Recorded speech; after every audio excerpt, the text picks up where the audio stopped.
12 ज्योतिर्लिंग में सबसे आखिरी घृष्णेश्वर ज्योतिर्लिंग का नाम आता है।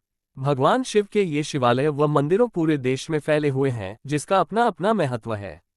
भारत के हर कोने में एक ज्योतिर्लिंग बसा हुआ है, जिसमें सबसे ज्यादा महाराष्ट्र में है। महाराष्ट्र में 3 ज्योतिर्लिंग है: भीमाशंकर ज्योतिर्लिंग, घृष्णेश्वर ज्योतिर्लिंग और त्रयंबकेश्वर ज्योतिर्लिंग। घृष्णेश्वर ज्योतिर्लिंग महाराष्ट्र के औरंगाबाद के पास दौलताबाद क्षेत्र में स्थित है।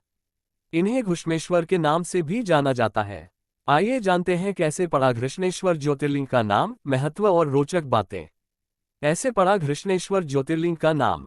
घृष्णेश्वर ज्योतिर्लिंग भोलेनाथ की अपार भक्त रही घुश्मा की भक्ति का प्रतीक है।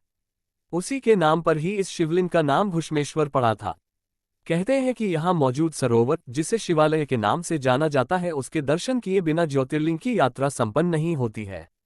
मान्यता है कि जो निसंतान दंपति को सूर्योदय से पूर्व इस शिवालय सरोवर के दर्शन बाद घृष्णेश्वर ज्योतिर्लिंग के दर्शन करता है, उसकी संतान की प्राप्ति कामना जल्दू पूरी होती है।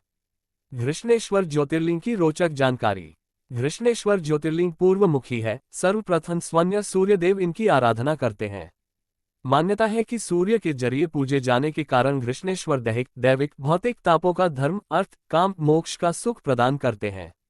आदि शंकराचार्य ने कहा था कि कलयुग में इस ज्योतिर्लिंग के स्मरण मात्र से रोगों, दोष, दुख से मुक्ति मिल जाती है।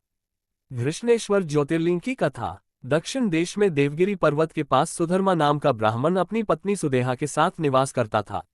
इनकी कोई संतान नहीं थी, जिसके कारण दोनों चिंतित रहते थे।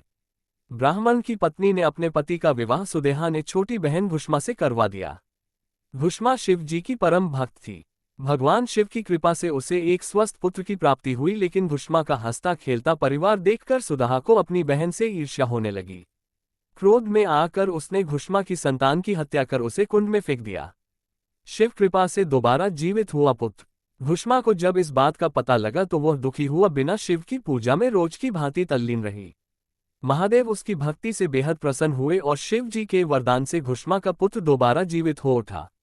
घुश्मा की प्रार्थना पर भगवान शिव ने उसी स्थान पर रहने का वरदान दिया और कहा कि मैं तुम्हारे ही नाम से घुश्मेश्वर कहलाता हुआ सदा यहाँ निवास करूंगा। प्राचीन काल में यहाँ घुश्मा ने 101 पार्थिव शिवलिंग बनाकर पूजा की थी, जिससे शिव बेहद प्रसन्न हुए थे। यही वजह है कि यहाँ मनोकामना पूरी होने पर 108 नहीं बल्कि 101 परिक्रमा की जाती है।